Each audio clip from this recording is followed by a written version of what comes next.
네, 우리 찬송가 546장 찬송하겠습니다.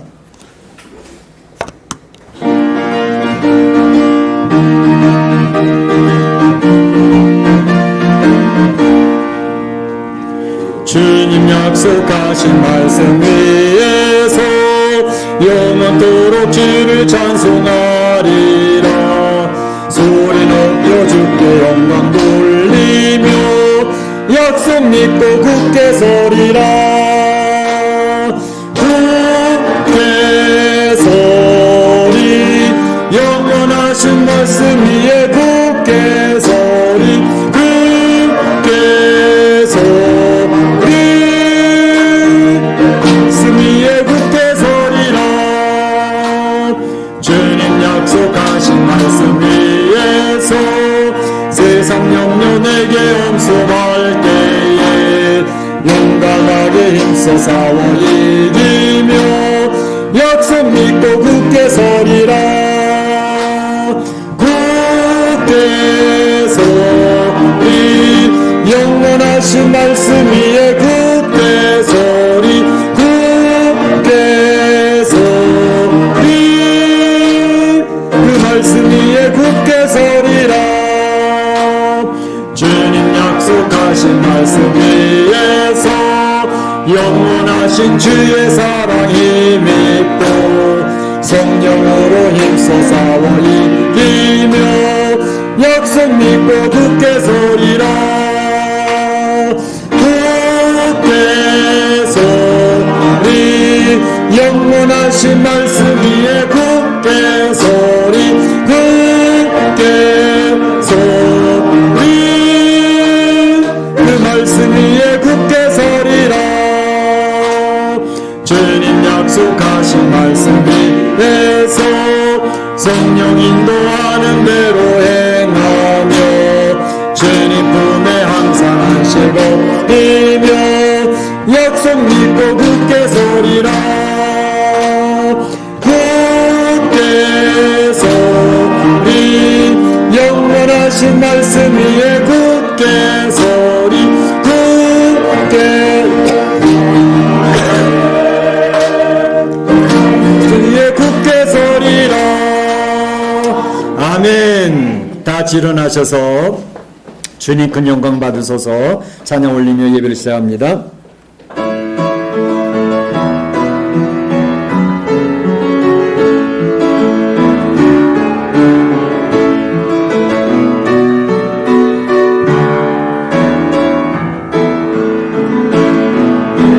주님 큰 영광 받으소서.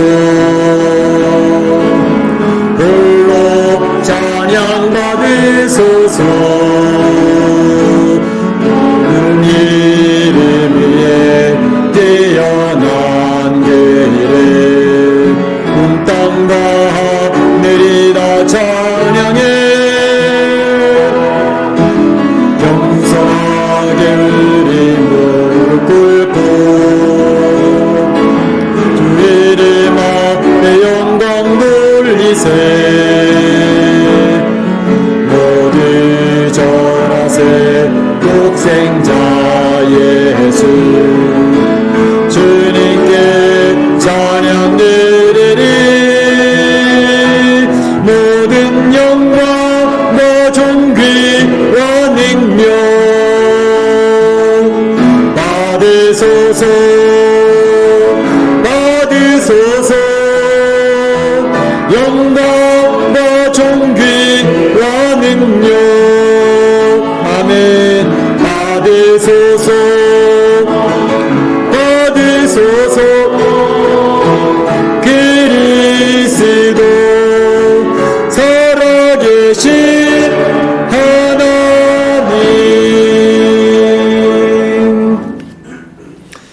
온 우주 만물을 창조하시고 이 세상의 역사를 이끌어 가시며 우리 인생의 생사화복을 주장하신 우리 하나님 아버지께 영광과 찬송과 존귀를 올립니다. 오늘도 주의 사랑하는 주의 백성들이 주의 전전에 올라와 이렇게 아름다운 예배를 올릴 수 있도록 인도하시는 것 감사합니다. 물론 이 자리에 오고 싶은 마음이 간절하지만 이제 코로나로 인하여 참석하지 못하고 가정에서 머릿수 예배를 드리는 죄 많은 성도들에게 하나님께서 함께하여 주시옵소서. 오늘 예배에 임재하시고 주의 영광을 선포하여 주시며 하나님의 귀한 진리를 깨닫고 하나님 안에서 결단하는 살아있는 예배가 되도록 축복하여 주시옵소서. 하나님 홀로 영광을 취하여 주옵소서. 감사하고 예수님의 이름으로 기원하옵나이다. 아멘.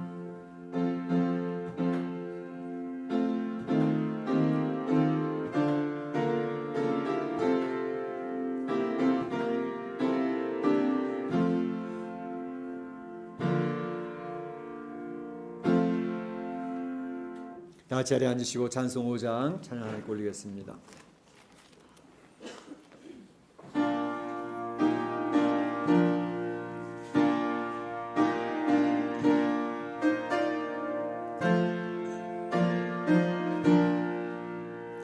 이 천지가 만물 되라 복 주시니 주 여호와 전능 성부 성자 성령 찬송하고 찬송하세.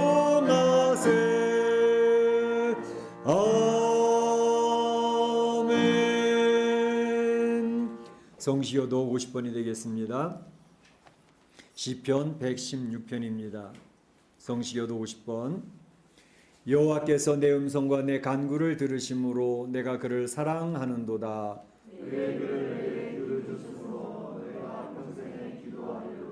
사망의 줄이 나를 두르고 스월의 고통이 내게 이름으로 내가 환난과 슬픔을 만났을 때에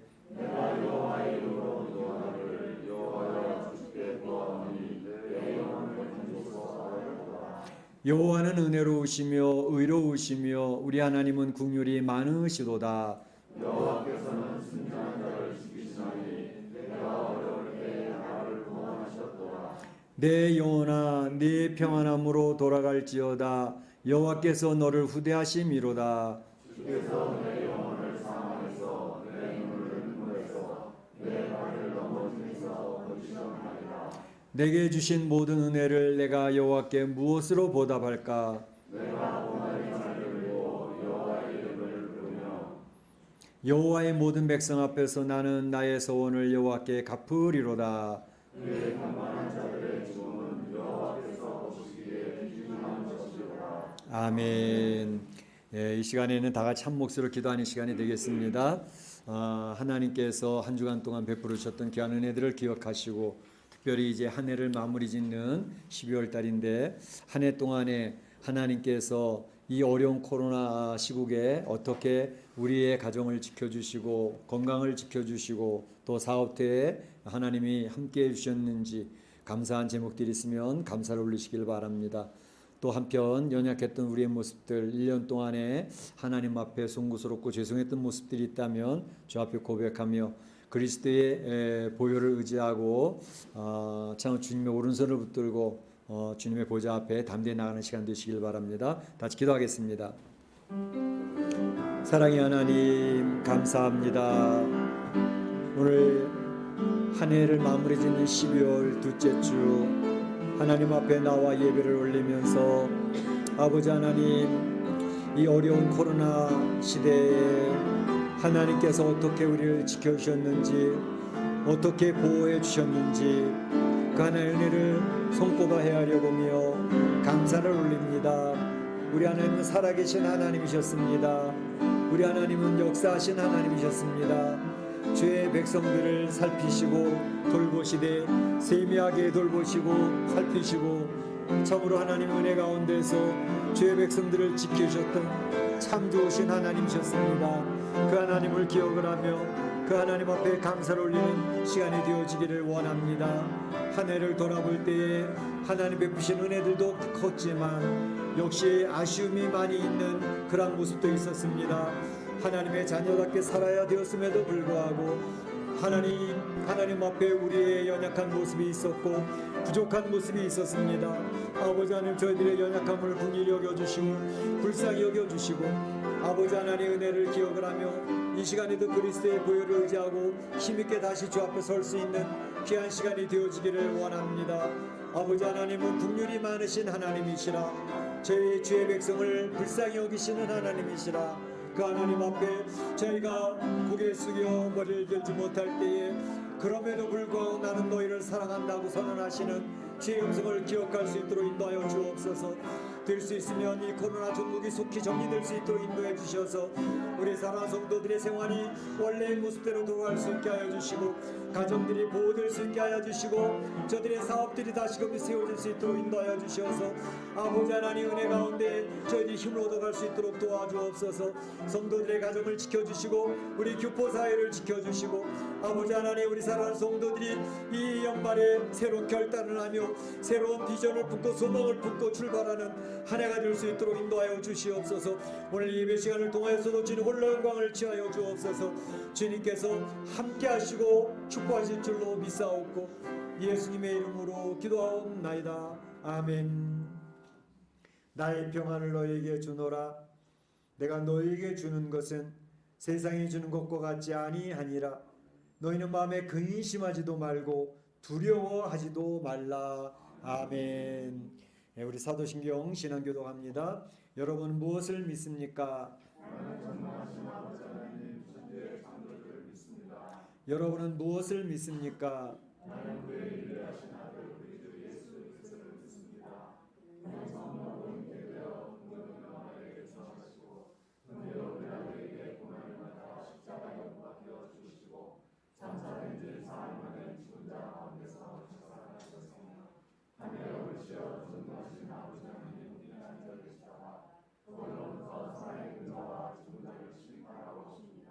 여러분은 무엇을 믿습니까? 안 떴습니까?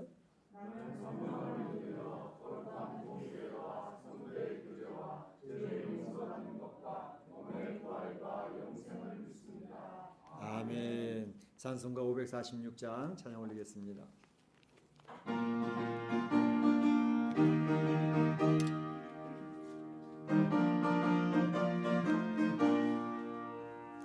주님 약속하신 말씀 위에서 영원토록 주를 찬송하리라.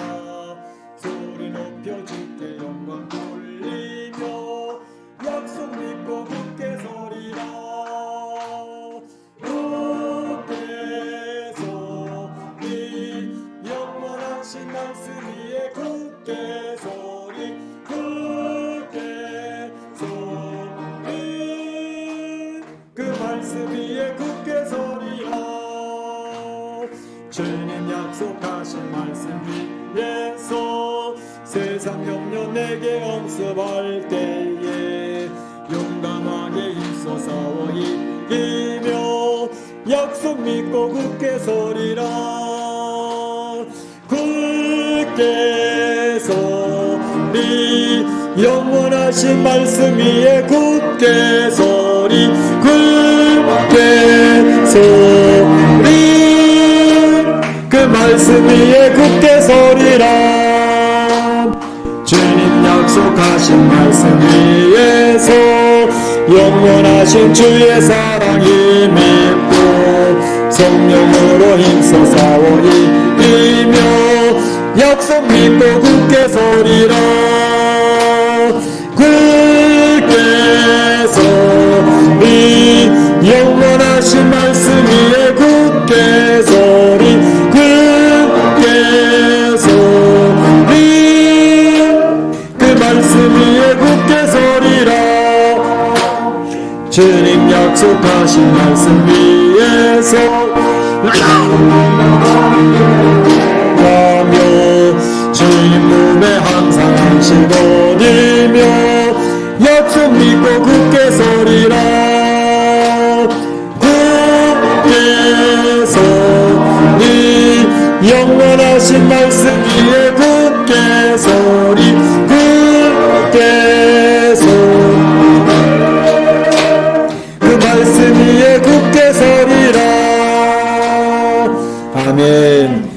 대표해서 김윤주사님 기도 인도해 주시겠습니다.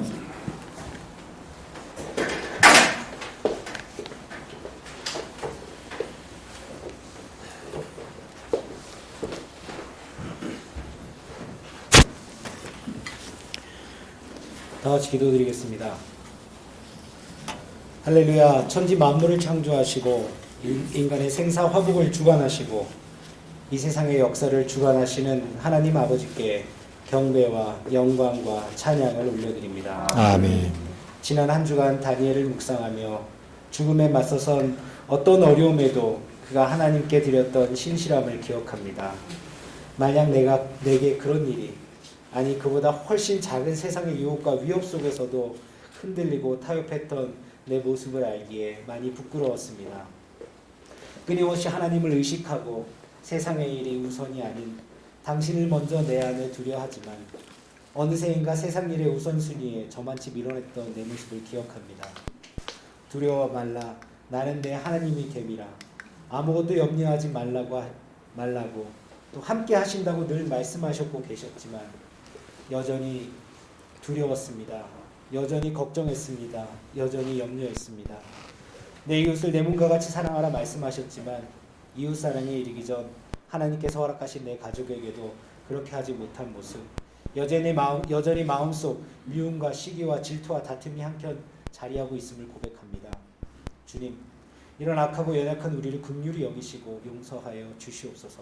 아멘. 그러나 그럼에도 불구하고 이런 나를 이미 그런 줄 아시면서도 하나님의 자녀 삼아주시고 회개할 때 용서하시고 다시 손잡아 주시고 일으켜 세워주신 은혜를 감사드립니다. 아멘. 무엇보다 우리를 대신에 보내시고 십자가에 못 박혀 돌아가시고 부활하신 예수 그리스도를 믿기만 하면 구원에 이르게 하신 은혜에 그 큰 사랑에 감사드립니다. 아멘. 인간의 악한 속성과 연약함을 이미 아시는 주님, 우리 마음속 세상과 하나님을 향한 마음 간의 끊임없는 영적 싸움을 알게 하심을 감사드립니다. 순간순간 넘어지고 당신에게 등을 돌릴 때도 있지만 기다려주시고 그래도 당신을 의식하며 돌이키는 마음과 회개의 입술을 주심을 감사드립니다. 여전히 맹위를 떨치는 유례없는 코로나19의 대유행 상황 속에서도 우리를 지켜주시고 버틸 수 있도록 보호하여 주시니 감사합니다. 현장 예배를 방해받지 않고 미디어를 통해서라도 우리의 예배가 멈추지 않게 이끌어 주심을 감사드립니다. 우리 성도 간의 교제가 이어지게 하심을 감사드립니다. 하나님 바라옵기는 오늘 예배가 당신에게 드려지는 참된 예배가 될 수 있도록 각 사람의 마음 가운데 또 이 자리에 함께하여 주시옵소서. 하나님, 당신을 믿는다는 사랑한다는 입술의 고백을 통해 내 마음이 더욱 강건하고 신실하게 하여 주시옵소서. 그리하여 다니엘같이 어떤 두려움과 위협 속에서도 하나님께 신실한, 그래서 결국에 세상에게 하나님의 살아계심을 선포하고 하나님께도 돌아오는 큰 역사가 나타날 수 있도록 세상 가운데 그리스도의 자녀로서 빛과 소금의 역할을 감당할 수 있도록 나를 써 주시옵소서. 그러나 하나님, 여전히 우리의 마음이 두렵습니다. 우울합니다. 안간힘을 쓰고 있습니다. 코로나19에 대한 백신 접종 뉴스가 나오고 있지만 아직은 내게서 너무나 먼 이야기 같습니다. 전염병은 마지막 발악이라도 하듯 우리 곁에 맹렬히 다가오고 있습니다. 다시 길이 막히고 발길이 끊기는 상황에 답답한 마음이 가시지 않습니다. 안전하다고 믿었던 고국의 상황도 점점 악화되고 있어 그곳에 있는 사랑하는 사람들이 다시 걱정됩니다. 우리의 마음을, 나의 마음을 아시는 하나님 지켜주시옵소서. 여호와 니시 승리 하나님, 결국에는 이 싸움에서 승리하게 하여 주시옵소서. 아멘. 다시 한 자리에 모여 예배하고 찬양하고 교제하고 싶습니다. 아멘. 그날을 우리에게 속히 허락하여 주시옵소서. 아멘. 오늘 예배 가운데 불러주심을 감사드립니다. 이 예배를 통해 하나님께 영광을, 그리고 우리에게는 영적 싸움으로 이길 수 있는 양식을, 위로를, 평안을 공급받게 하여 주시옵소서. 아멘. 말씀을 전하시는 조재웅 목사님에게도 함께 하시사 영육간에 강건하게 하시고 전하는 말씀이 우리 마음 가운데 깊이 깨달아지게 하고 뿌리 내리고 열매 맺게 하여 주시옵소서. 아멘. 예배의 순서를 주관하여 주시고 어디에 있든지 무엇으로 어떻게 예배에 참여하든지 마음과 정성을 모아드리는 신실한 예배 될 수 있도록 인도하여 주시옵소서. 오직 당신에게만 영광을 돌리는 거룩한 예배되게 하여 주시옵소서. 감사드리며 이 모든 말씀 거룩하신 예수님 이름 받들어 기도하였습니다. 아멘.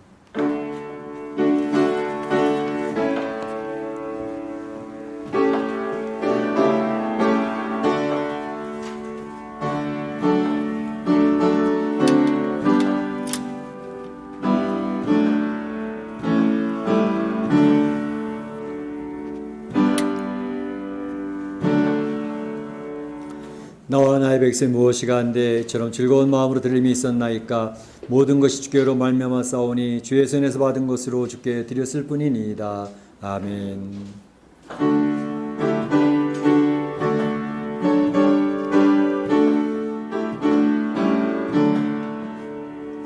내게 있는 모든 것을 아낌없이 드리네. 사랑하고 의지하며 주만 따라 살리라. 주께 드리네. 주께 드리네. 사랑하는 구주 앞에 모두 드리네. 하나님 감사합니다. 오늘도 거룩한 주일을 구별하여 주시고 주의 백성들 하나님 앞에 예배 올릴 수 있는 귀한 특권을 허락해 주시니 감사합니다. 아무나 하나님을 예배할 수 있는 게 아니고 하나님 앞에 선택받은 하나님의 기쁘심에 따라 구별되어진 주의 백성들이 예배 드릴 수 있으니 이것이 얼마나 큰 은혜인지 알 수가 없습니다. 저희가 무엇이간데 이처럼 구별하여 주셨으며 사랑하여 주셨습니까? 오늘도 그 사랑하신 하나님 앞에 예배를 드릴 때에 귀한 물질을 구별하여 올려오니 이 물질을 흠양하시고 축복하여 주옵소서. 각 가정마다 경제적으로 매우 어려운 시기를 지나고 있습니다. 코로나로 인하여서 가뜩이나 어려웠던 멕시코 경제가 완전히 다운되어지는 그런 상태에 있는데 하나님 그럼에도 불구하고 하나님은 살아계신 하나님이시라 주의 백성을 돌보시고 공급하시는 하나님이시기에 우리 사랑하는 성도들을 이 어려운 때 어떻게 돌보시고 공급하시고 지키시는지 그 귀한 역사들을 경험하는 절호의 찬스가 될 줄로 믿습니다. 하나님의 도우심을 체험하는 귀한 성도들의 가정이 되도록 축복하여 주시고 더욱더 주님을 사랑하고 주님 안에서 참으로 확신을 가져가는 귀한 시간들이 되어지기를 원합니다. 아버지 하나님, 이 드려진 물질을 통하여 하나님께서 영광 받아 주시기를 원합니다. 잃어버린 영혼이 찾아지게 하여 주시고 참으로 주님의 나라가 확장되어지도록 인도하여 주시고 주님의 교회가 든든히 세워져 가도록 인도하여 주옵소서. 특별히 어려운 때에 성도들의 건강을 지켜주시기를 원합니다. 또다시 제3차 팬데믹이 유행하고 있다고 하는데 매우 두려운 상황입니다. 아버지 하나님, 우리 나이 많으신 권사님부터 주일학교 어린 심령에 이르기까지 어느 누구라도 감염되는 일이 없도록 주님 지켜주시옵소서. 하나님, 어떠한 질병 가운데서도 보호될 수 있도록 인도하여 주시옵소서. 하나님께서 우리 사랑하는 성도들 육신적인 건강을 지켜줄 뿐만 아니라 영적인 건강도 지켜주셔서 아무리 힘들고 어려운 상황 속에서도 주의 평강을 잃어버리지 않게 하여 주시고 주님을 향한 믿음, 소망을 잃어버리지 않도록 도와주시옵소서. 하나님께서 홀로 영광 받으실 줄로 믿사옵고 예수님의 이름으로 기도하옵나이다. 아멘.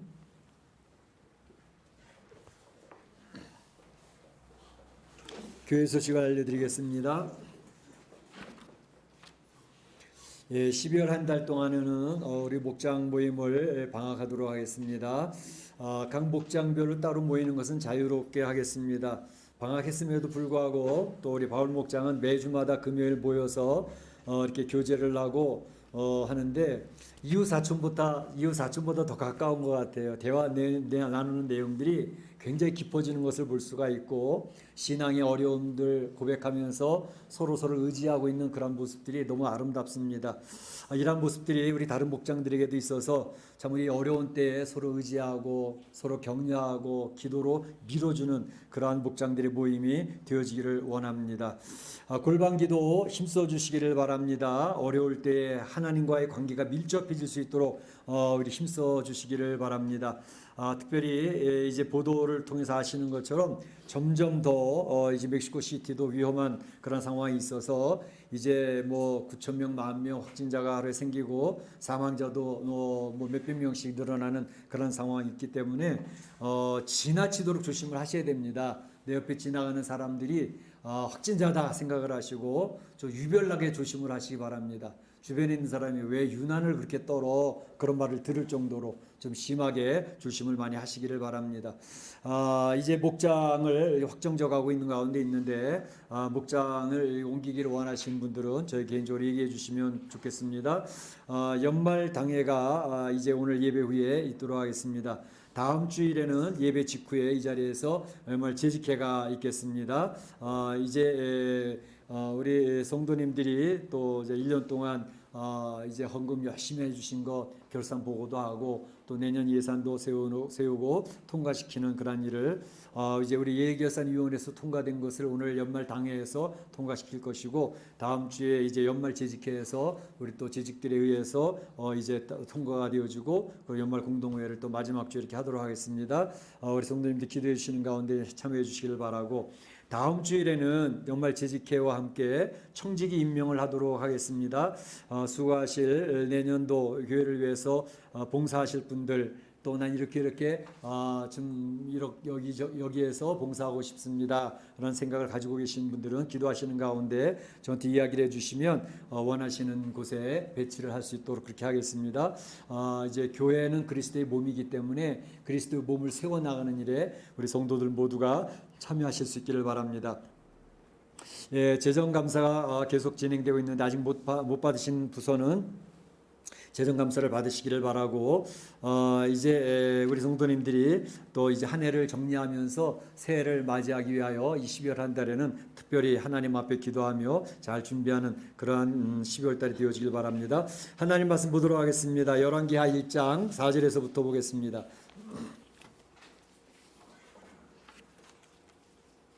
열왕기하 1장 4절에서부터 17절 말씀까지 같이 한번 교독을 합니다.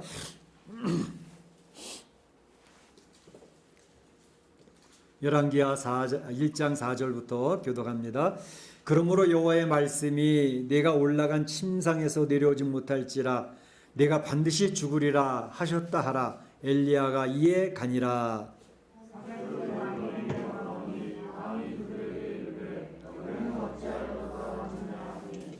그들이 말하되 한 사람이 올라와서 우리를 만나 이르되 너희는 너희를 보낸 왕에게로 돌아가서 그에게 고하기를 여호와의 말씀이 이스라엘에 하나님이 없어서 내가 에글론의 신 바알세붑에 물으려고 보내느냐. 그러므로 내가 올라간 침상에서 내려오지 못할지라 내가 반드시 죽으리라 하셨다 하라 하더이다.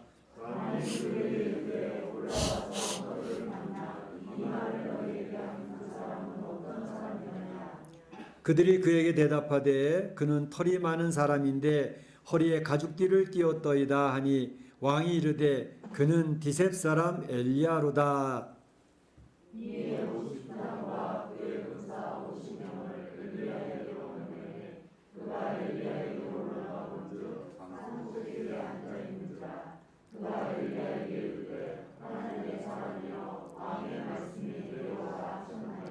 엘리야가 50부장에게 대답하여 이르되 내가 만일 하나님의 사람이면 불이 하늘에서 내려와 너와 너의 50명을 살을지로다 하매 불이 곧 하늘에서 내려와 그와 그의 군사 50명을 살랐더라.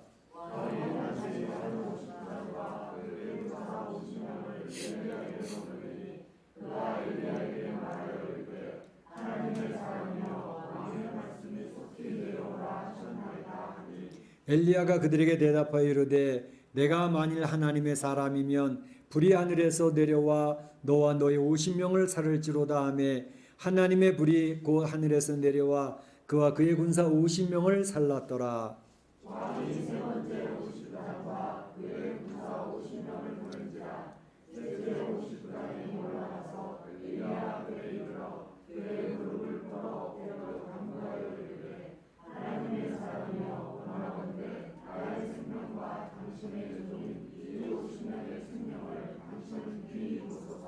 불이 하늘에서 내려와 전본의 50부장 둘과 그의 군사 50명을 살랐거니와 나의 생명을 당신은 귀히 보소서 하매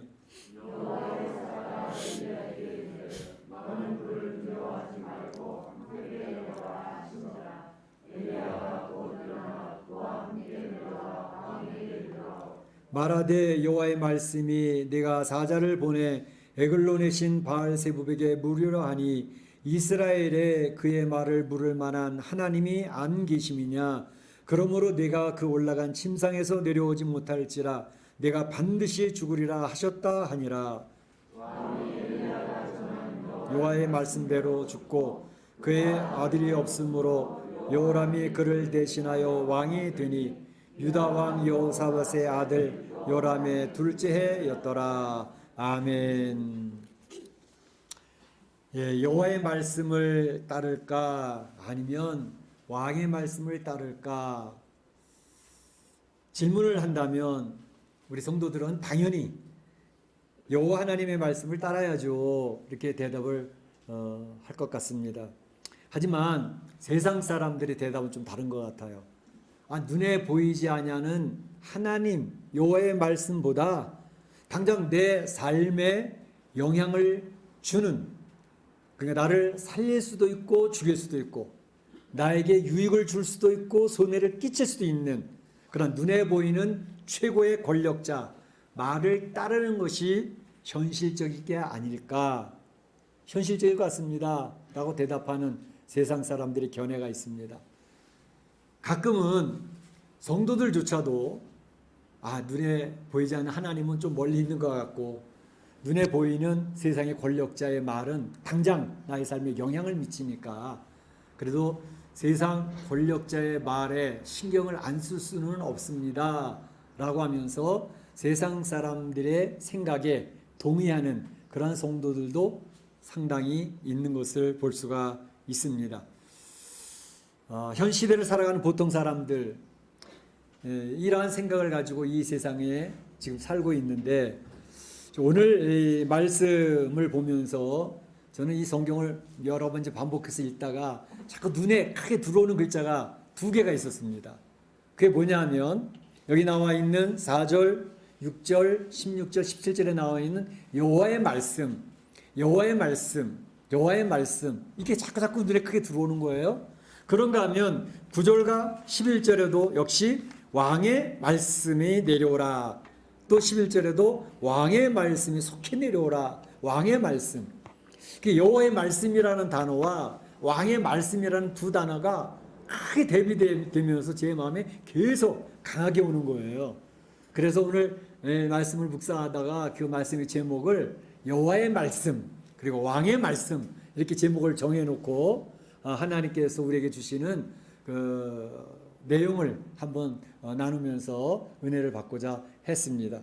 그래서 오늘 이 말씀을 살펴볼 때에 이제 세 부분 나눠서 볼 건데, 첫째는 경고를 받는 아하시아 왕, 경고를 받는 아하시아 왕에 대해서 먼저 살펴보고, 그 다음에 왕의 말씀에 따르는 왕의 말씀을 수행하는 50부장들에 대해서 두 번째로 살펴보고, 또 여호와의 말씀을 수행하는 하나님의 사람에 대해서 세 번째로 살펴보면서 오늘 이 내용을 우리 나눠보고자 하는 것입니다. 먼저 경고받은 아하시아 왕에 대해서 살펴보려고 하는데, 아하시아 왕이 누군가? 아하시아 왕은 우리가 지금까지 열왕기상에서 살펴봤던 아합 왕의 아들입니다. 그래서 아합 왕의 왕권을 물려받은 그런 왕이 되겠죠. 그런데 이 아하시아 왕에 대해서 하나님의 평가하신 내용이 열왕기상 마지막 절에 나오고 있습니다. 22장 53절을 보게 되면 아하시아 왕은 아합의 왕권을 물려받은 아하시아 왕은 어땠느냐 이렇게 설명을 하는데, 그는 바알을 섬겨 바알에게 예배하며 이스라엘 하나님 여호와를 노하시게 하거늘, 여호와를 노하시게 하거늘 그의 아버지 아합이죠. 그의 아버지 아합의 온갖 행위같이 하였더라 이렇게 설명하고 있습니다. 아하시아 왕에 대한 하나님의 평가입니다. 그는 여호와를 노하시게 하는 왕이었다 이렇게 얘기를 합니다. 그러니까 여호와를 노하시게 한 결과 그의 삶에는 하나님의 경고의 불이 들어옵니다. 첫 번째 하나님 경고하셨던 내용은 그가 다락 난간에서 떨어져 병들매, 병이 드는 것을 통해서 하나님의 경고가 아하시아 왕에게 왔다는 것이죠. 아니, 다락 난간에서 떨어졌는데 그래서 뭐 병들었다는 게 그냥 뭐 팔다리가 좀 부러졌다든지 아니면 좀 안정해서 좀 쉬고 나면 회복되어지는 그런 거 아닌가요? 라고 이야기할 수 있는데 뭐 다락 난간에서 떨어진 게 뭐 얼마나 심각했길래. 그런데 우리가 생각하는 것처럼 그렇게 쉬운 병이 아니었던 것 같아요. 굉장히 그는 두려워 떨고 있었습니다. 아, 이걸로 인해서 내가 죽을 수도 있겠구나 라고 하는 두려움에 깊이 빠지는 상황이 되어졌다는 것이죠. 그 2절에 보게 되면 이 병이 낫겠나 물어보라. 점점 아파하고 병이 들어서 시름시름 앓는데 이게 자기는 심각하게 느껴지는 거예요. 죽음에 대한 공포와 두려움을 느끼는 거예요. 그래서 이 병이 낫겠는지 선지자에 가서 물어봐야 되겠다라고 생각을 하게 된 것이죠. 이 정도가 되어지면 기본적인 신앙을 가진 사람이라면 어떻게 했을까요? 하나님 앞에 와서 엎드리지 않았겠습니까? 평소에 기도를 안 하던 사람이라도 자기 몸이 심각하다, 죽을지도 모르겠다라고 하는 두려움이 찾아오면 대부분의 사람은 하나님 앞에 가서 무릎 꿇고 엎드립니다. 그리고 하나님의 도움을 구합니다. 이게 정상적인 모습이에요. 그런데 오늘 아하시아 왕은 그렇게 하지 않았습니다. 하나님 앞에 가서 엎드려 기도하며 도와달라고 기도하는 것이 아니라 아하시아 왕은 이방신을 찾습니다. 이방신. 오늘 본문에 보게 되면 에글론의 신 바알세북에 가서 물어봐라 라고 하면서 자기 신하들을 보내는 것을 볼 수가 있습니다. 여호와의 이름을 부르던 사람인데 그래도 타락했어도 하나님을 알던 사람인데 그 사람이 하나님을 찾지 아니하고 이방신을 찾아간다는 모습에서 얼마나 바닥을 치고 있는 인생인가라는 것을 알 수 있죠. 너무나도 안타까운 모습입니다. 이러한 상황에서 두 번째 경고가 아하시아 왕에게 전달됩니다. 다시 말하면 이제 아하시아 왕이 보낸 이방신을 찾아가던 사자들, 바알세북, 에글론을 찾아서 바알세북을 선지자를 찾아가는 중에 있었죠. 그런데 하나님이 엘리야를 부르십니다. 엘리야 선지자에게 야, 지금 이렇고 이런 일이 벌어지고 있어. 가서 아하시아 왕이 보내고 있는 그 사자들을 만나서 그들에게 하나님의 뜻을 전해라. 하나님의 뜻은 이것이다 라고 이야기를 합니다. 이스라엘에 하나님이 없어서 에글론의 신 바알세북에게 물으러 가느냐라고 이야기를 하면서 너는 침상에서 내려오지 못하고 여호와의 말씀에, 그래서 여호와의 말씀이 나오는 겁니다. 4절에 여호와의 말씀에 침상에서 내려오지 못하고 아하시아 왕 너는 반드시 죽으리라 라고 전언을 해줘라 라고 이야기를 하는 것입니다. 그러니까 바로 에글론의 신을 찾아가던 아하시아가 보낸 사신들이 다시 발길을 돌려 아하시아 왕에게 찾아옵니다. 찾아와서 그 내용을 얘기합니다. 왕주가 반드시 죽는다고 얘기를 했어요. 그 사람이 누군데 어떻게 생겼더냐 얘기를 했더니 그 사람은 털이 많은 사람으로서 허리에 가죽띠를 띄었습니다. 뭐 곰같이 털이 났다는 말이 아니라 털옷 같은 것을 입었다는 것을 의미하는 겁니다. 그러니까 털이 많은 사람인데 허리에 가죽띠를 띄었습니다 라고 그러니까 그 말을 듣더니 아하시아 왕은 그 사람은 디셉 사람 엘리야 선지자구나 바로 알아버리는 거예요. 어떻게 아하시아 왕이 엘리야 선지자에 대해서 알았을까요? 자기 아버지의 사건을 다 알잖아요. 갈멜산에서 850대 1에 그 놀라운 영적 전투에서 바알의 선지자가 다 죽임을 당했던 그 역사적인 사건을 그가 몰랐겠어요? 그 이후에도 아하방과 이세벨이 참으로 악한 일을 통해 가지고 엘리야 선지자에게 경고를 받고 징계를 받는 그런 일들을 왜 모르겠어요? 역사의 팩트인데. 그러니까 아하시아 왕은 그 이야기를 들으면서 그 사람은 엘리야인데 라고 이야기를 바로 한 것. 알고 있었던 거예요. 그렇다면 그가 이 하나님의 사람을 찾아서 자기의 병이 왜 왔는지 또 자기가 어떻게 하면 나을 수 있는지 그리고 회개하는 자세로 엘리야를 만났더라면 그의 삶이 달라지지 않았겠습니까? 그런데 그는 그렇게 하지 않았다는 것입니다. 그리고 뒤에 이어지는 내용이 바로 50부장과 50명의 군사를 보내는 내용이 나오고 있는 것을 볼 수가 있습니다. 그럼 어떤 분들은 늦게라도 깨달아서 엘리야 선지자를 모셔다가 회개하려고 여쭤보려고 그러는 거 아니겠습니까? 라고 생각하는 성도들의 해석도 있을 수가 있겠죠. 근데 저는 그렇게 보지 않았습니다.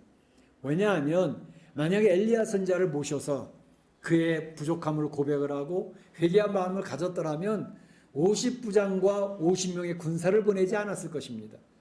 특별히 높았던 사신들 한두 명만 보내면 되지요. 50명의 군사가 왜 갑니까? 그런데 바로 이 아하시아 왕은 이 50부장과 50명의 군사를 보내서 엘리야를 끌어올려고 했던 것이었습니다. 이것은 그 이유가 있었어요. 이미 아하시아 왕은 하나님의 이름을 부르면서 세상적인 관점으로 세상적인 가치관을 가지고 세상적인 풍습을 가지고 살아가던 사람이었습니다. 그러니까 이방신에 대한 풍습이 이 가치관에 다 젖어 있는 거예요. 이방인들은 어떤 생각을 가지고 있었냐면 자기가 만약 저주를 받잖아요. 그럼 저주한 그 사람을 데려다가 그 저주한 그 사람이 저주를 풀어버리면 저주가 풀린다고 생각을 했어요. 아니면 저주했던 그 사람을 죽여버리면 그 저주의 효력이 상실된다고 생각을 했어요. 그러니까 바로 아하시아 왕 머릿속에는 요 저주를 넌 죽을 것이다, 반드시 죽을 것이다 라고 하는 자기 생각인 저주죠. 이 저주를 한 엘리야를 잡아다가 그 말을 취소하게 하든지 아니면 엘리야를 죽여버리면 그 자기가 죽는다고 하는 저주의 효력이 상실될 것이라고 하는 생각을 했던 것입니다. 그러니까 어떻게든 잡아야 되니까 50명의 군사를 동원을 같이 했던 것을 볼 수가 있습니다. 그러니까 바로 이러한 모습에서 아하시아 왕이 겸허하게 눈물을 흘리고 가슴을 치며 통회하며 엘리야 선지자를 모셔다가 내가 살 방법은 없겠는가 물어봤는 그런 회개하는 자세를 가졌더라면 왜 살 길이 없었겠습니까? 하나님께서 살 길을 허락하시지 않았겠습니까?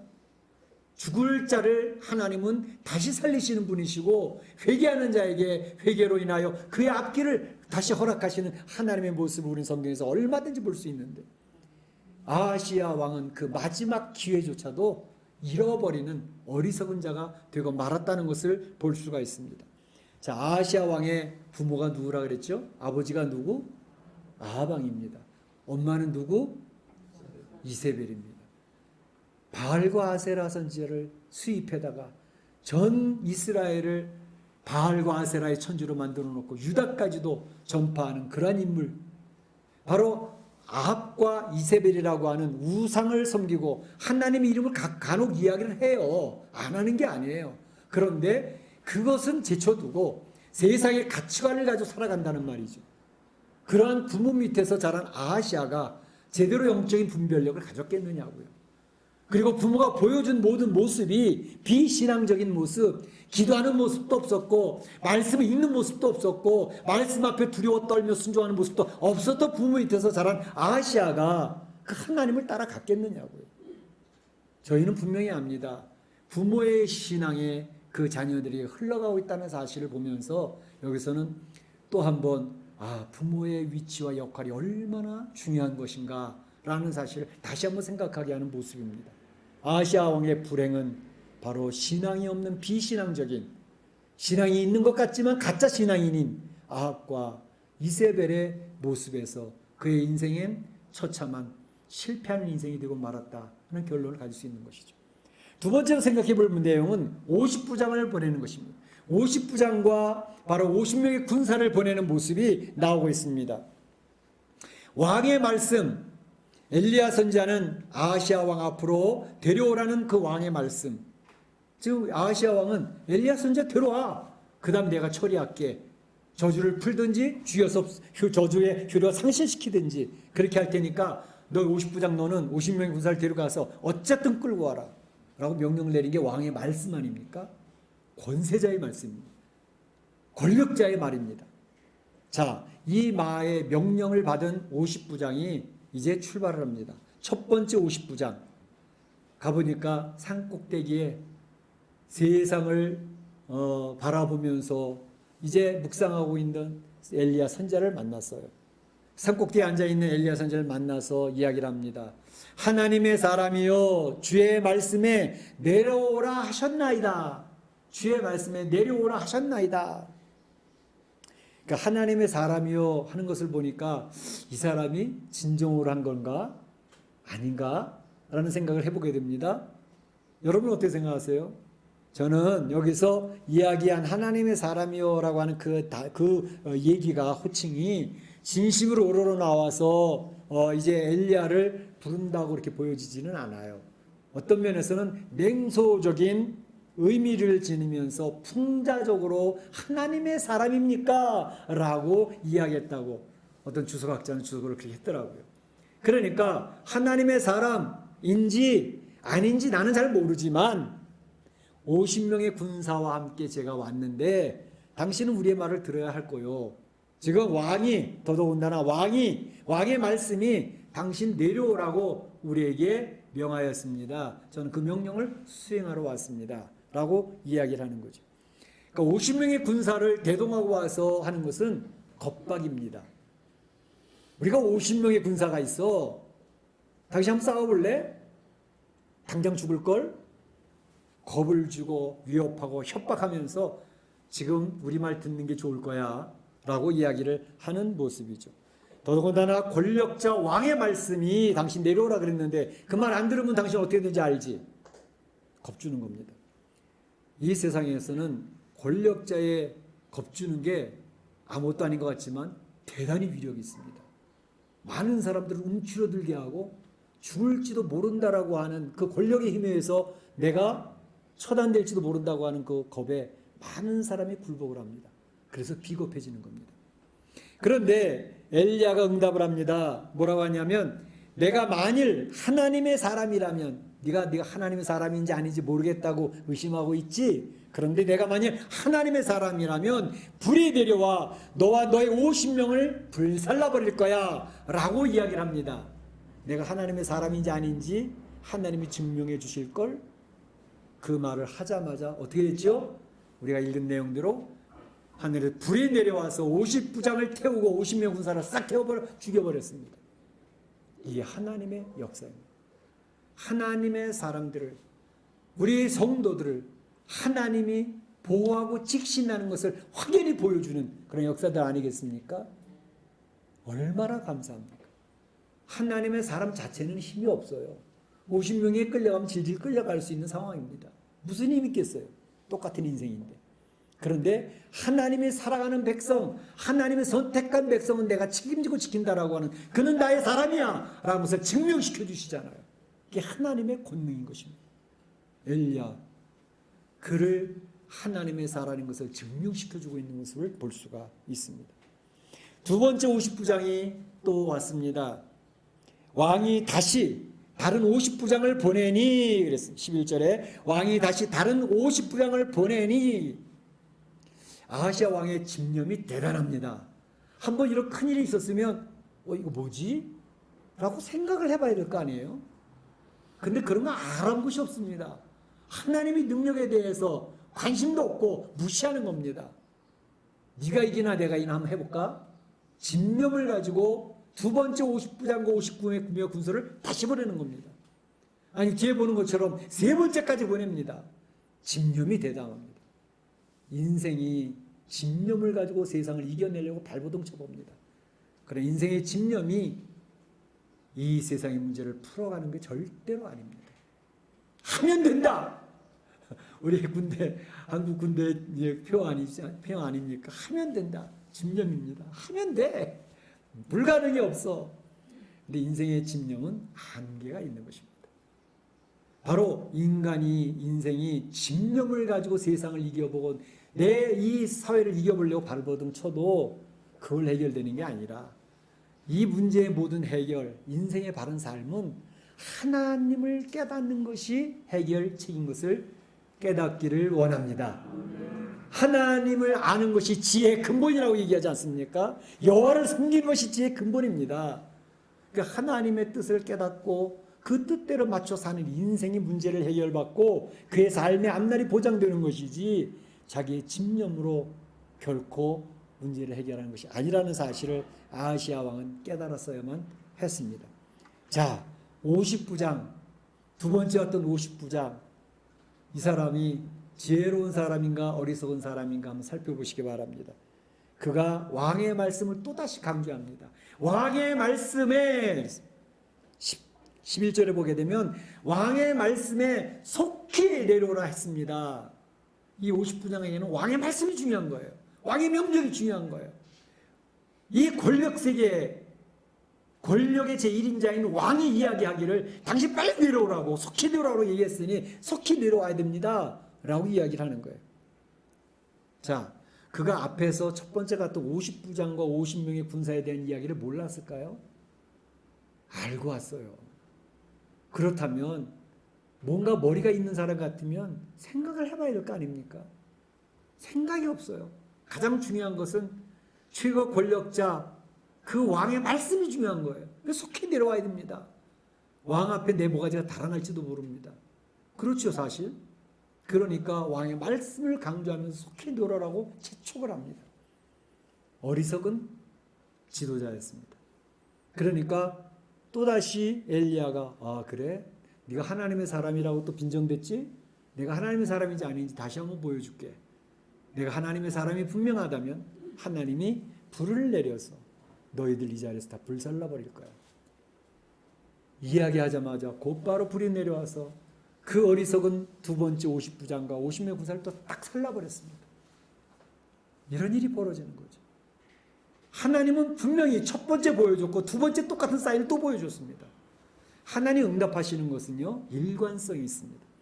그럴 때 우리가 기도하다가도 기도하면서 하나님 응답받을 때 기도의 응답이 이쪽 갔다가 저쪽으로 갔다 A로 갔다 B로 갔다가 내 생각에 따라서 어떤 때 A인 것 같고 어떤 때 B인 것 같거든요. 그건 하나님 응답이 아닙니다. 하나님 응답은 일관성 있게 옵니다. 성경 말씀 읽다가도 하나님의 응답처럼 오는 말씀이 있으면 그 말씀 붙들고 묵상을 할 필요가 있습니다. 설교를 듣다가 하나님 말씀 내가 기도했던 기도에 대한 응답으로 오는 것 같으면 그 말씀 응답해야 돼요. 그런데 성경 말씀에서 응답되었던 그 말씀이나 설교 말씀을 듣다가 응답받았던 그 말씀이나 일관성이 있으면 그건 하나님 응답입니다. 그리고 하나님께서 내가 살아가는 삶의 가정 안에서 사회 속에서 그것이 하나님의 뜻인지 아닌지를 보여주는 응답으로 가서 일관성 있게 하나님께 대답을 하십니다. 그래서 그것이 하나님의 응답인지 우리가 깨닫게 되는 것입니다. 그러니까 하나님은 일관성 얘기를 하신다. 대답을 분명히 하고 계십니다. 영적으로 민감하고 세밀한 사람은 그걸 하나님의 뜻을 바로 알아채리고 그 뜻에 순종하든지 순종하지 않고 패스하든지 익스큐즈하고 넘어가든지. 그런데 하나님 앞에 민감하지 않은 사람은 그 자체를 모릅니다. 하나님의 응답을 하셨는지 안 하셨는지도 그 자체도 모릅니다. 그러니까 순종할지 안 할지도 모르는 거죠.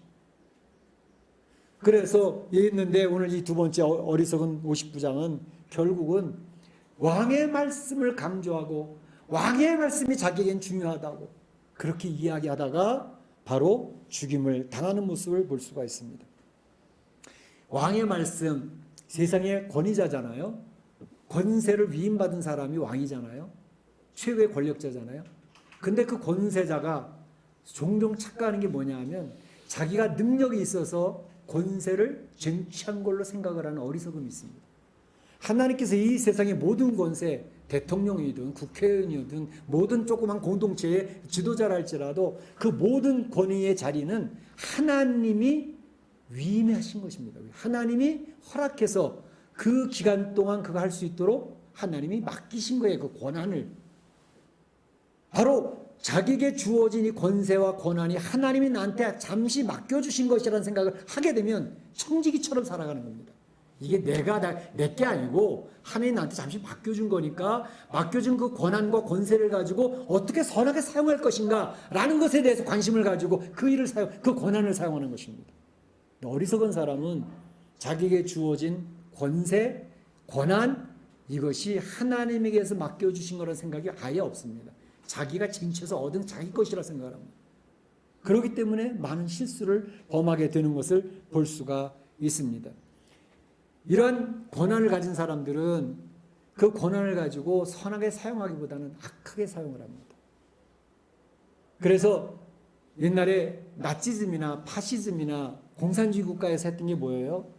그 사람들은 자신의 그 1인 하나의 당을 만들고 또 하나의 입법기관을 만들고 그 입법기관에서 많은 다수의 입법자들을 통해서 법을 만드는데 자기 권력을 유지하기 위한 법들을 양산을 하는 거예요. 헌법에 나와 있는 국민의 기본권을 제한하는 그런 법을 마구 쏟아내면서 왜? 거칠 게 없고 막을 자가 없거든. 쏟아내면서 그 법을 만들어가지고 그 법에 의해서 그 국민들을 지배를 하는 겁니다. 그러면서 법치주의를 한다고요. 그게 그 전에 말씀드렸던 rule by law입니다. 법에 의해서 하는 거예요. 법으로 정해놨으니까. 근데 그 법이 악법이란 말이에요.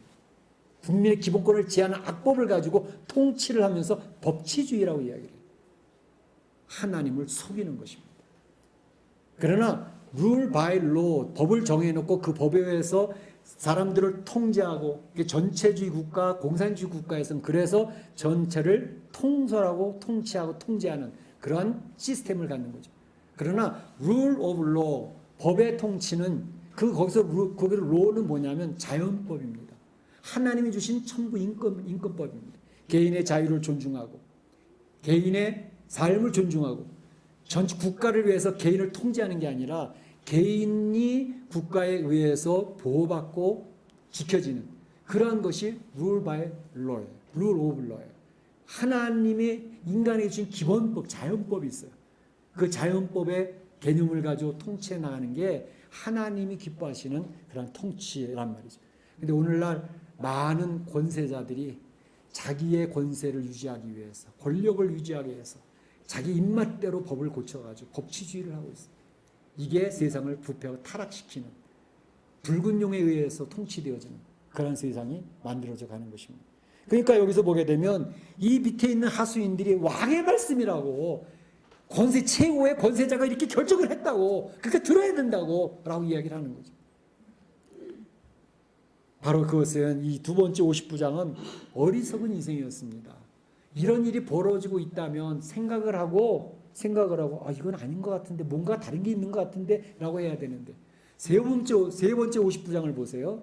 세 번째 50부장은 어떻게 했습니까? 첫 번째 50부장 50명 죽었어요. 두 번째 50부장 50명의 군사가 또 죽었어요.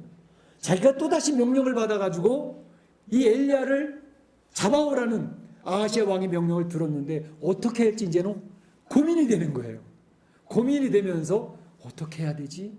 고민하면서 산을 올라옵니다. 올라와서 그가 해냈던 태도를 보세요. 이 사람이 지혜로운 사람인지 어리석은 사람인지. 그는 엘리야 앞에 와서 엎드립니다. 뭐라 그러냐면 왕의 말씀은 이야기도 하지도 않습니다. 왕의 말씀 이야기하지도 않고 이렇게 얘기를 합니다. 제가 앞에 있던 50부장 둘과 50명의 군사 두 번이 다 죽은 것을 압니다. 저 나의 생명과 나의 종인 50명의 생명을 귀하게 여겨주세요. 그리고 엘리야 앞에 무릎을 꿇고 엎드려서 간구합니다. 저의 생명을 귀하게 여겨주세요. 살려달라는 겁니다.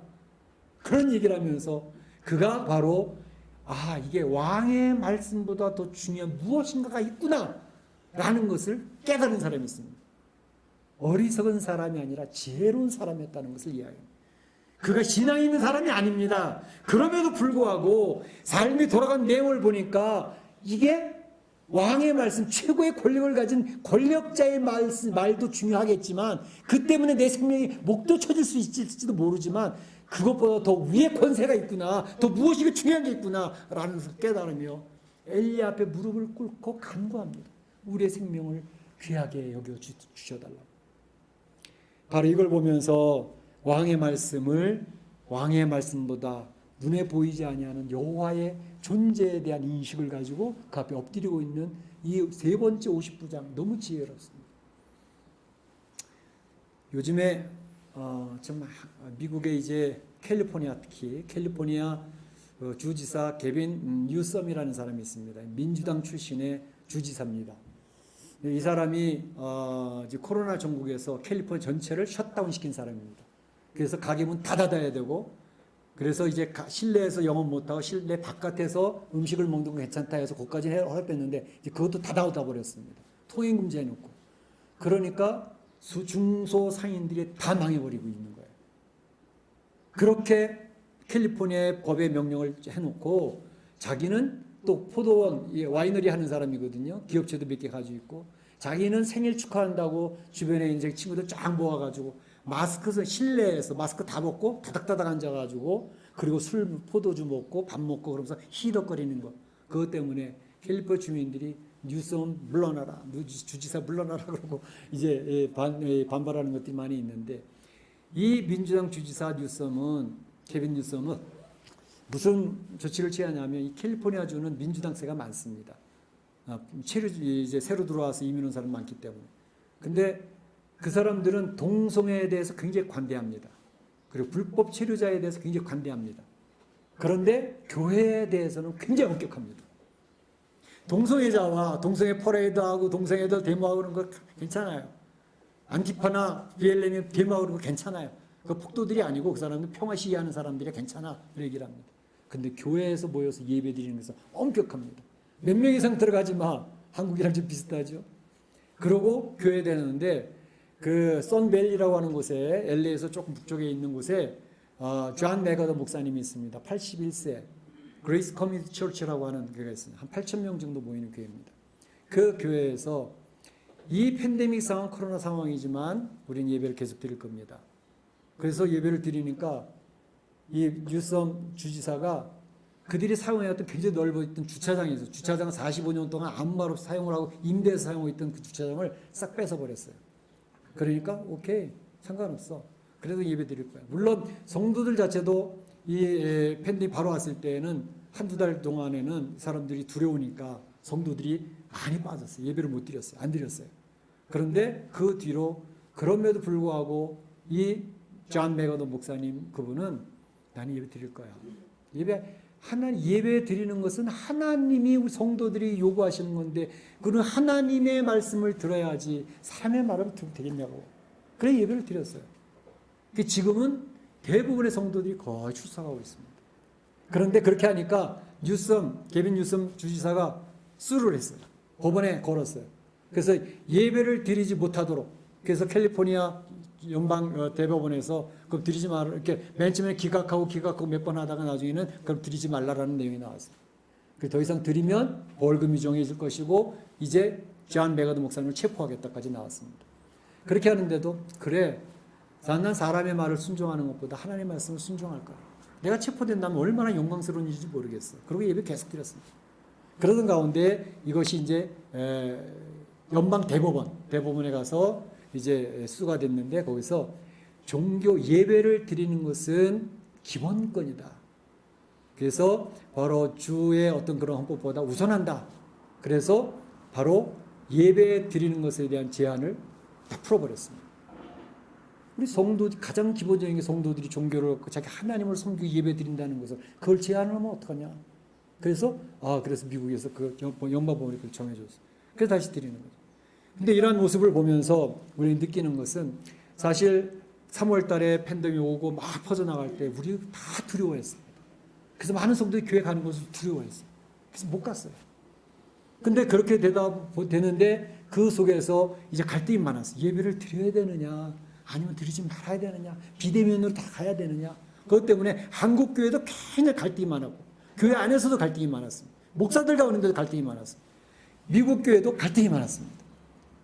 그런데 바로 그 속에서 예배를 계속 드렸던 교회들도 있고, 그냥 정부에 좀 협조해야지, 그러고 안 드린 교회들도 있었어요. 근데 그때에 무엇을 느꼈냐 하면, 바로 이 통제하고 통치하는 것이 기독교에도 먹힐 수가 있구나 라고 하는 것을 통치자들이 느끼기 시작을 했어요. 제한을 하니까 이게 그냥 협조를 구하는 게 아니라 제한을 하고 통제를 하고 벌금을 매기도 체포하든지 하는 것도 괜찮겠네. 왜냐하면 신천지 사건 때문에 그 여론이 형성이 됐어요. 모이는 곳에서 이런 발생이 많이 됐다. 그 다음부터는 신천지를 똑같이 교회에다 그대로 프레임을 씌웠습니다. 교회는 코로나19 발생의 원인이다. 그러니까 모든 국민이 교회를 아주 나쁜 사람들의 집단으로 그렇게 인식이 하도록 그런 여론이 형성이 되어져 버렸어요. 그러니까 예배 드린다는 것 자체가 이제는 나라를 말아먹는 나쁜 집단으로 그렇게 프레임이 잡혀버리니까 이게 힘들어요. 그 다음에는 이제 법으로 딱딱 통제가 되는 거예요. 그러니까 교회들이 다 통제가 되는 거예요. 옛날에 교회 카타콤에서도 예배를 드리면서 그 교회 공동체가 국가의 정부 권력의 통제가 안 됐었는데, 이제는 국가의 통제 하나에 들어가는 거예요. 이제 이렇게 해라 저렇게 해라. 그래서 교회 폐지법이라는 말이 나오고 있는데 구체적으로 교회를 폐지한다는 법이 통과되지는 않았어요. 그러나 내용 하나하나를 보게 되면 결국은 교회가 폐지되는 법으로 가고 있어요. 차별금지법을 비롯해서. 그러니까 이러한 모습들을 보면서 우리 느끼는 것은 이렇게 교회가 국가의 통제가 되어지고 강제할 수 있는 집단이 되어지는 거라는 것을 가지면서 국가 통치자가 자신감을 얻어가기 시작을 했습니다. 교회도 통제하면 목사들도 그렇고 교인들도 그렇고 다 말 듣는구나.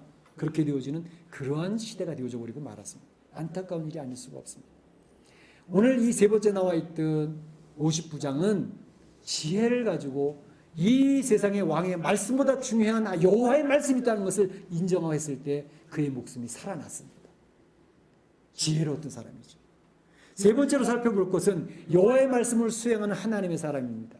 눈에 보이지 않는 하나님의 말씀보다 현실에서 권세자, 최고의 권력자의 하나님 왕의 말을 듣는 것이 더 중요하다고 생각하는 사람들, 그 모습을 우리는 첫째 50부장과 두 번째 50부장을 통해서 봤습니다.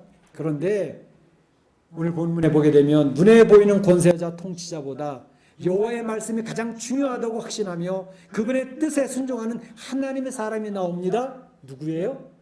엘리야 선지자였습니다.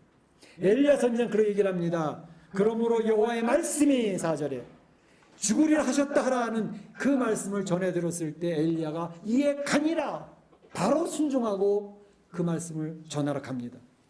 세 번째 50부장이 경선히 엎드려서 구합니다. 간청을 합니다. 우리의 목숨을 귀하게 여겨 주십시오. 우리 죽이지 말아 주십시오. 했을 때 그 이야기를 듣고 있는 엘리야에게 하나님 말씀이 임합니다. 15절에 엘리야에게 이르되 너는 그를 두려워하지 말고 함께 내려가라. 하나님이 주신 말씀입니다. 엘리야야 두려워하지 말어. 이제 함께 가도 돼. 라고 이야기를 합니다. 엘리야가 15절에 곧 일어나 그와 함께 내려가니라 그랬습니다. 곧 일어나 즉각적으로 순종하는 엘리야의 모습을 볼 수가 있습니다. 사실상 하나님 말씀하셨지만 속으로 내용을 보면 굉장히 복잡합니다. 왜 그러냐 하면 아하시아 왕이 3번씩이나 50부장을 보내어서 자기를 데려가려고 했다는 것은 그 뜻이 분명히 보이거든요. 아하시아 왕의 집념, 나는 너를 잡아다가 너를 굴복시키든지 죽이든지 해서 그 저주를 풀고 말 거야 라고는 그 집념이 보여졌잖아요. 근데 지금 이 사람의 말을 듣고 우리가 내려간다면 물론 하나님 말씀하셨지만 죽을지도 모른다라고 하는 생각이 왜 없겠어요? 죽을 수 있다는 거예요. 최고 권력자가 죽이는 사람 하나 죽이는 거 뭐 어려워요? 힘도 하나도 없고 부하도 없고 군사도 없는데. 그런데 엘리야는 아랑곳하지 아니하고 죽으면 죽지 뭐 하나님 가라고 하셨으니까 가는 거야. 그리고 내려갑니다. 내려가는 그 모습 속에서 우리는 다니엘서 3장에 나와 있던 그 사람들, 신앙의 사람들의 모습이 생각나요. 다니엘의 세 친구가 누가 내 사람을 협박을 하죠? 지금이라도 이 신상 앞에 절하면 너 살 수 있어. 절하지 않으면 지금 당장 7배나 뜨겁게 풀불 던져버릴 거야? 라고 얘기하는데 그 다니엘의 세 친구 하는 말이 뭡니까? 왕이시여 저희를 풀물불에 던진다 하더라도 하나님은 살아계신 분이기 때문에 우리를 건져내실 것입니다. 왕의 손에서 우리를 구원해내실 것입니다. 혹시 하나님이 그렇게 아니하실지라도 저는 저 신상 앞에 절할 수가 없습니다. 이 자기 신앙의 분명한 모습을 하나님을 의뢰하는 신앙과 하나님이 나에게 유익을 안 주신다 할지라도 상관없이 그 복을 따라가지 아니하고 나는 나를 사랑하신 그 하나님 앞에 절개를 지킬 수밖에 없습니다. 라고 고백하는 다니엘의 세 친구의 모습이 오늘날 우리에게 도전해오는 신앙의 본 모습이라고 생각이 됩니다. 우리의 신앙은 내 유익이냐 내 손해냐를 따지는 것이 아닙니다. 하나님이 나를 사랑하셨고 그 하나님의 아들 예수 그리스도 십자가에 죽으시기까지 나를 선택해 주시고 죄의 문제를 해결해 주셨는데 그 하나님 앞에 내가 이 세상에 조금 더 잘 살고 못 살고 나에게 권세가 주어지고 안 주어지고 내 생명이 유지되고 유지되지 않고 하는 그 갈림길에서 우리가 머뭇거리겠느냐 하는 것을 다니엘의 세 친구는 분명하게 보여줬다는 얘기입니다. 신앙의 본질입니다. 우리의 타산에 상관없이 나는 그저 그 하나님이 좋습니다. 나를 위해서 십자가에 죽으신 그 예수님이 너무 좋습니다. 바로 그것 때문에 신앙생활을 하는 것이고 그것 때문에 우리 하나님 앞에 예배를 드리는 것이고 그 하나님을 찬양하고 있는 것 아니겠습니까? 근데 신앙생활 하면서 사회 219 삶을 하면서 자꾸 이해 따산을 따져요. 나에게 유익이 될 것은 무엇이고 나한테 손해될 것은 무엇이고 내 생명이 사느냐 죽느냐 이것이 더 중요하지 않습니까? 그걸 가지고 따지니까 우리의 신앙이 자꾸 타협하는 길로 가는 겁니다. 물론 우리는 약합니다. 부족해요. 아무리 결단을 해봐도 그 순간에 오면 우리는 무너지기가 쉬운 존재라는 것이죠. 그런데 적어도 평상시에 그런 준비와 그런 훈련이 되지 않고서야 어떻게 그런 위기의 상황에서 우리가 견뎌낼 수 있겠는가 하는 것입니다. 바로 하나님은 예수님 재림 직전에 있게 될 환난과 여러 가지 어려운 문제 속에서 이 팬데믹을 통 코로나19에 이걸 접하는 이런 상황 속에서 우리를 훈련시키고 계시다고 저는 생각을 합니다. 우리 신앙인들이 그렇게 되어주면 좋겠어요. 엘리야가 내려가니까 바로 아하시아는 미소를 짓고 있었겠죠. 바로 엘리야는 하나님 주신 말씀 선언합니다. 이 이스라엘에 물을 만한 하나님이 안 계시더냐? 당신이 에글론의 신 바알세붑을 찾아가는 그 모습 속에서 당신은 침상에서 내려오지도 못할 것이고 반드시 죽을 것이요. 선언하자마자 바로 죽어버리는 거예요. 아하시아 왕의 비참한 치료를 보게 됩니다. 그래서 17절에 왕이 엘리야가 전한 여호와의 말씀대로 죽고 여호와의 말씀대로 되었고라는 것입니다. 왕의 말씀이 중요하냐? 여호와의 말씀이 중요하냐? 우리는 어느 쪽을 택하고 살아갈 것이냐? 바로 이것에 대한 결단이 요구되는 시대입니다. 세상 사람들은 눈에 보이는 통치자, 권력자, 왕의 말씀을 두려워합니다. 대통령의 권한이 얼마나 무섭습니까? 근데 성도는 눈에 보이지 않는 여호와의 말씀을 더욱 중요시 여기며 그 하나님의 말씀을 따라가는 사람들이 성도인 것입니다. 우리가 살고 있는 이 현 시대는 바로 이러한 선택과 결단을 해야 되는 시대를 자꾸 우리에게 던져줍니다. 권세를 가진 통치의 뜻을 따라가야 할지 아니면 하나님의 뜻을 따라가야 할지 영적으로 분별하며 결단을 요구하는 시대를 우리가 살아가고 있습니다. 우리 사랑하는 성도 여러분, 여러분에게 결단을 요구할 때 여러분은 어느 편을 택하실 것입니까? 바라기는 여호와의 말씀을 중요시 여기고 그 말씀 앞에 결단하고 나에게 손해가 되어도 아니 내 생명이 위험해도 그 여호와의 말씀을 따라가는 그렇게 결단하고 그렇게 하나님을 따라가 순종하다가 하나님 앞에 영광을 돌리고 주변 사람들에게 강한 영향력을 미치며 승리하는 성도들이 되시기를 주님의 이름으로 축원합니다. 축복합니다. 네, 다 같이 기도하겠습니다. 오늘 말씀을 기억을 하고 이 힘든 시대를 살아갑니다. 예수님 재림 직전에 더 어려운 결단을 요구하는 결정을 해야 되는 그런 시대가 올 것입니다. 그때 나는 어떻게 할 것인지를 내어놓고 기도하며 나갈 수 있기를 바랍니다. 다 같이 기도하겠습니다. 살아계신 하나님, 주님 저희를 불쌍히 여겨 주시옵소서. 이 코로나19 팬데믹의 시대에 하나님의 말씀을 따라갈지 세상의 권력 앞에 우리가 엎드려일지 결단한 저희들의 모습이 있어지기를 원합니다. 주님이여 저희를 불쌍히 여겨주시고 저희들은 연약합니다. 저희들은 부족합니다. 무너지기 쉽습니다. 깨어지기 쉽습니다. 주님 힘을 주시옵소서. 주님 역사하여 주시옵소서. 주님께서 붙들어주시고 인도하시기를 소원하고 예수님의 이름으로 기도하옵나이다. 아멘. 다 같이 일어나셔서 날 구원하신 주 감사 찬양 올리겠습니다.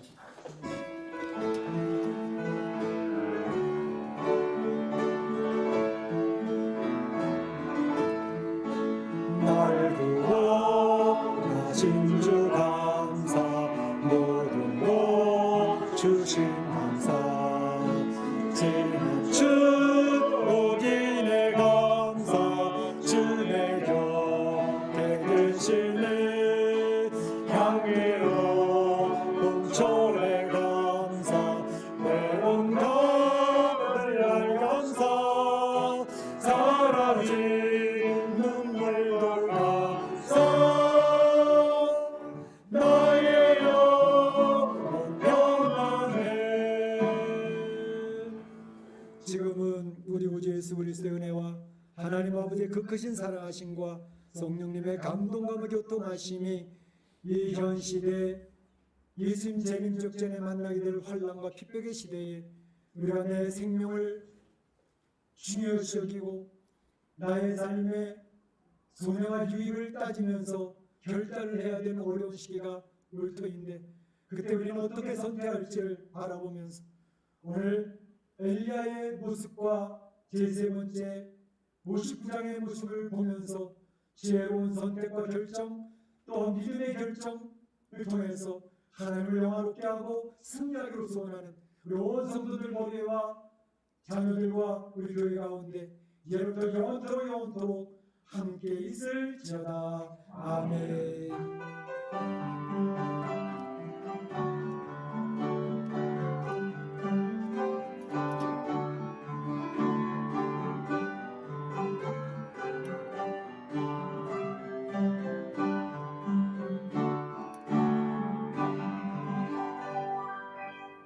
감사합니다. 우리 줌에 들어오신 분들하고서 손 한번 들어서 환영해 주시기 바랍니다. 다음 주에 또 봐요. 우리 줌에 들어오신 분들 환영합니다. 감사합니다.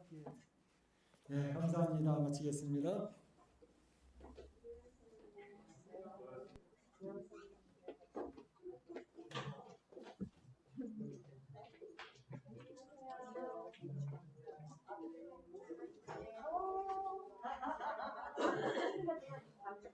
그래요. 누가 이걸 놓고 가셨네? 여기 다음에는 저기 뭐야 그렇게 있는 거예요. 안 되신데. 안부 잘 쓰다고. 잘 쓴다고 근데.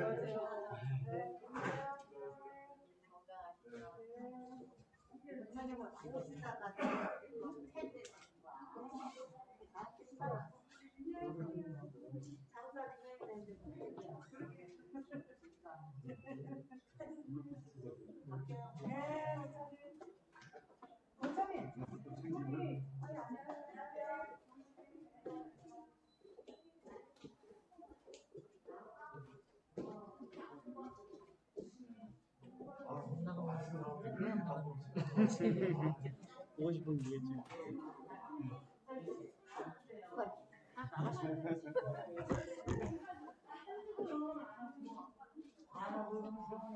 뭐가 많아.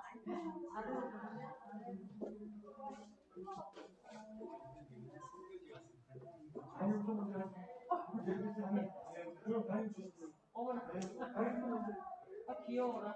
빨리 하시라고?